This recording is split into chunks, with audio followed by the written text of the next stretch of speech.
CityCast Pittsburgh is supported by Fulton Commons. If you're looking for a gorgeous co-working space with lots of light and some truly wonderfully funky decor, check out Fulton Commons on the north side. The historic but very well renovated old school building is deep in the neighborhood by a park, tucked away but still super close to anywhere you want to be.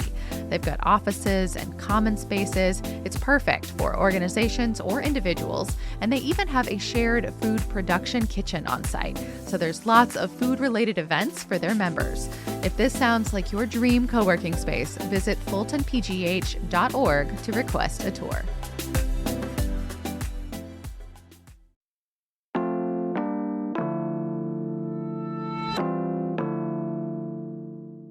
Today on CityCast Pittsburgh, we have a lot of delicious Mexican food here in the city. And if you haven't found a favorite yet, freelance writer Oscar Zapata is here to help. We're bringing back a conversation about some of the best pan dulce, chilaquiles, and tacos in the Burgh.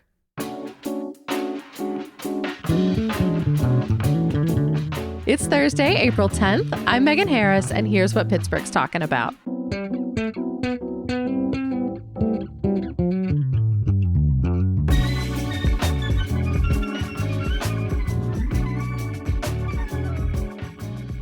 I'm with Oscar Zapata, the freelance writer behind a delicious list in the Pittsburgh Independent. Hey, Oscar. Hello, Megan. So what do you think, hot take, can you get authentic Mexican food in Pittsburgh? I strongly think that you can. Yeah? Yes. What do you look for? Like, what makes it feel legit for you? Mostly kind of like the base ingredients or kind of like the most common ingredients of Mexican foods are definitely corn and a sauce. So when I go like somewhere to like get Mexican food, like chips or tortillas, the quality of those are essential. So if you go like some bar and you like, get like this really kind of like random plastic bag like chips, that's a bad sign. Okay. that's about sign. And the other is the sauce.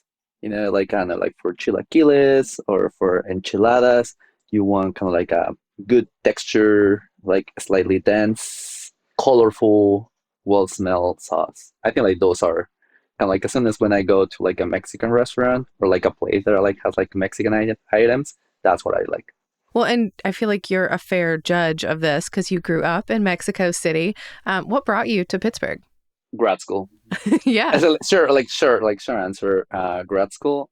I'm a PhD student at Pitt, doing mostly research on Latin American film. Yeah. When you first moved to Pittsburgh and you kind of craved the food from home, how did you go about trying to find it? Mostly it was through recommendations from other Latin American students I met. Isn't that always the way, like word of mouth? Exactly. Yeah. There's like a bunch of people from Puerto Rico, from DR, Dominican Republic, from Peru. And each one of them had like their opinion of like like home food they find in Pittsburgh, and they will tell you, no, that's not good. This one is good. This is more authentic. This is real. Well, so for the food of Mexico, are there specific menu items that you always look for that are like your baseline? Like if this is good, then that's a good sign for what's to come. I feel like a staple of like Mexican food, something I was looking for. One of my favorite dishes would be chilaquiles, which is a really basic Mexican dish. It's just like fried corn tortillas covered in sauce, like could be like green or like red sauce. It's really like a really famous like dish for a weekend morning, for like a Saturday morning. Probably what were you looking for after like going out with your friends? It's hangover food. Yeah. It's hangover food. It's hangover. It's comforting food. It's comforting food. So yeah, that's what I'm looking for. Yeah. So don't leave us hanging. What are the best ones in Pittsburgh? Well, the one I'm like wrote about it, not only because of the quality of their chilaquiles or their enchiladas, because like the atmosphere of the place, it's El Paisano. It's really amazing, sui generis restaurant in Beachview. 2 years ago, I was working for a summer in Casa San Jose, which is another like Latinx community center in Beachview area. Yeah, I mean, they do an enormous amount of advocacy work around the community. Their impact cannot be overstated. They're awesome. They're like great people. And I remember like just being there, and they were like, okay, lunchtime, where should we go? It's like, it's like, just trust us, just Yeah, like, yeah, and they they got showed you. me, they got, it's like, okay, like I didn't know like too much about like Beachview area, and they took me to El Paisano, and yeah, that time like changed my mind, changed my conception of Pittsburgh. El Paisano, it's a great place to start. Those are strong words. Like changed your entire perception of a city based on one single restaurant. I think so. I feel like it was like the restaurant and the area of the city. Like, Hmm. oh, this is where the community is. Because I think like talking about like food places and like how like food places are distributed in the city also talks about like where the Latino community is in the city. And a large portion of our community lives in the South Hills. Exactly. Exactly. And there's not too much communication between like South Hills and I don't know, I think like what we'll consider like more downtown or Oakland. So we're having like conversations with like other Latin American students at Pitt, and very few of them know like their community in Pittsburgh that it's not related to the university. So Yeah. part of like my work, it's trying to like put those communities in like in contact, or trying to like get to know more about like like local community.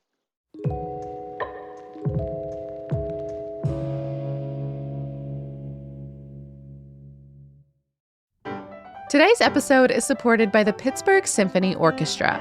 If you're looking for a great night out, their Disrupt concerts are really fun.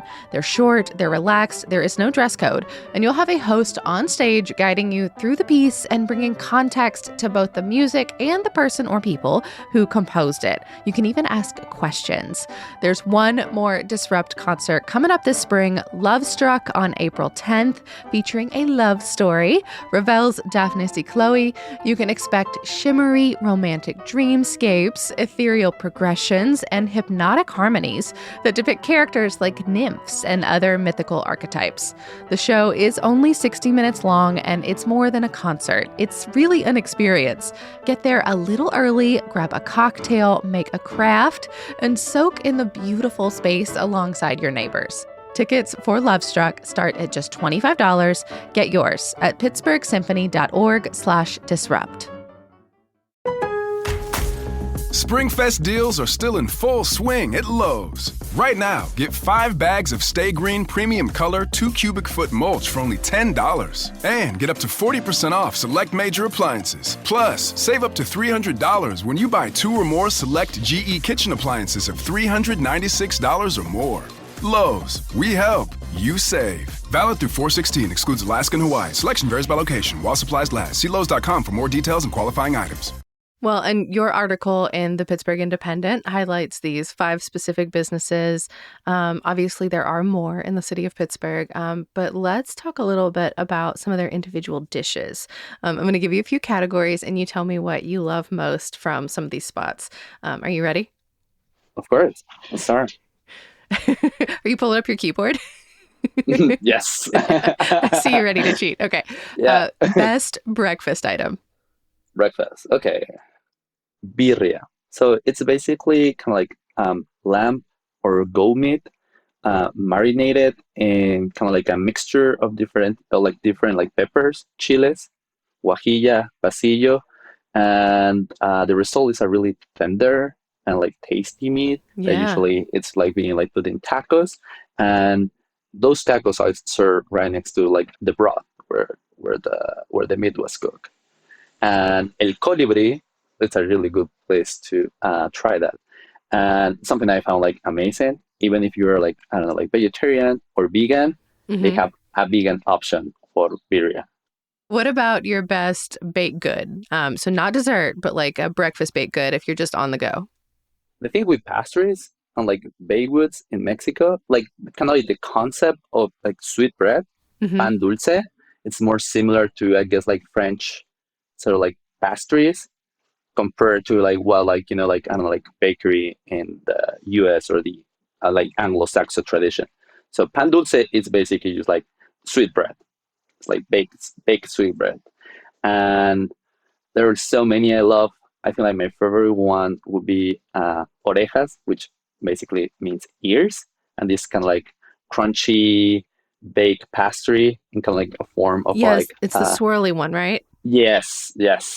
I love those. And Panaderia Jazmín, they have like a really wide variety of like different like Mexican sweetbread available. So yeah, I was really surprised when I found them. Something for everyone, it looks like in there. You have a photo in your story of the counter, and it just looks so full of so many delicious things.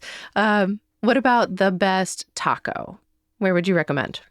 The thing with like Mexican food is that I feel like the best or like what feel like more authentic or like more or warmer. It's wherever that like connects you or like triggers kind of like an emotion and a memory that connects you to like at least for me when I was growing up. Yeah, something that feeds that nostalgia. Exactly. That's what food is about. So when I moved to Pittsburgh, I moved to like Friendship. I was trying to like just get around, just like walk in the neighborhood, like what kind of like food items can I find here. And I just like randomly saw this taco truck on Penn Avenue. It's Tasty Taquitos. It's like the taco truck right next to Spac Brothers. Hmm. And I really like this place. And they have like a really good variety of tacos. And you can ask for a traditional one that is like with the soft corn tortilla and cebolla, like onions and cilantro. So yeah, that was like a really good experience for me. Yeah. In El Paisano, they also have tacos, birria tacos, like I mentioned in my article. In El Colibrí, El Rincón Oaxaqueño, they have also great tacos. Oh, one I must like. I'm just going through like my notes, and one I should definitely recommend is El Pastorcito. Yeah, I've heard amazing things about their food. Yeah, they started with like a taco truck in different like spots in the city, and now they have like a location in New Kensington, I think. Yeah. My friend was looking at this like Netflix show about like street food in Mexico, and he wanted to try pastor, which is kind of like marinated like pork meat that is served like in tacos with like pineapple and onions. And we rode like 2 hours, 2 hours and a half to New Kensington in our bikes to try El Pastorcito pastor tacos. So That is a heck of a commitment to make that bike ride. it was, but it's totally worth it. It's I totally love worth that. it. I think like they're like the best like tacos al pastor are from there.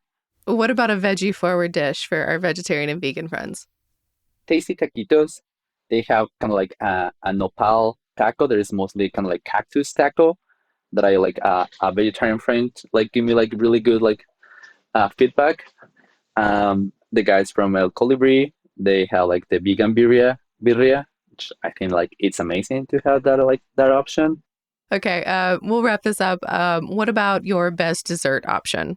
Ooh, yes. Panaderia Jazmín, they have like baked goods, like they have conchas, they have arquillos, they have like orejas, ears, and also they have like baked goods. They have, I think the most popular ones they have is tres leches cake, which is basically like, I don't know, like a really like tasty and dense milky cake. I mean, I feel like, you've listed like a lot of options. I think some people would be kind of surprised to hear that we've got that much to offer here in Pittsburgh. There are many. We were thinking about like so in the on the piece we published at the Pittsburgh Independent. I was like talking with like the editor, and we end up with a really big list. We're definitely thinking about like a second part. I wasn't not really into rankings, like what's the best or what's the. I'm trying to share my experience, and I pick up like five of the places that I feel like like more connected when I got here, where I found like like a community where I feel like a welcoming environment, when I felt like the quality of the food was not only good, but it was like like just prepared with certain care. So there are many. Well, I'm glad that we did this just before lunch. I feel like that was perfect timing on both our parts. Oscar, thank you so much for sharing your wisdom and experience with us. Thank you so much for having me here, and I want to like take the opportunity to like just like reach out some other members of the Latin American Latino community in the Pittsburgh area to like just reach out. And Yeah, how can folks find you? my Instagram account at Oscar Saga, Z as in zebra, AGA. If you want to break bread, break tortillas with Oscar, he's ready for you.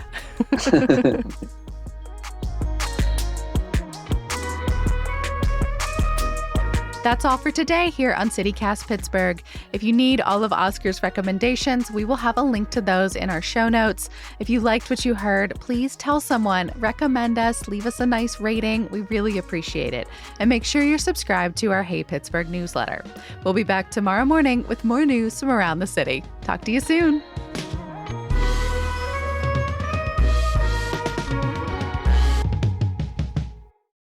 I'll take that taco over a Primanti sandwich all day.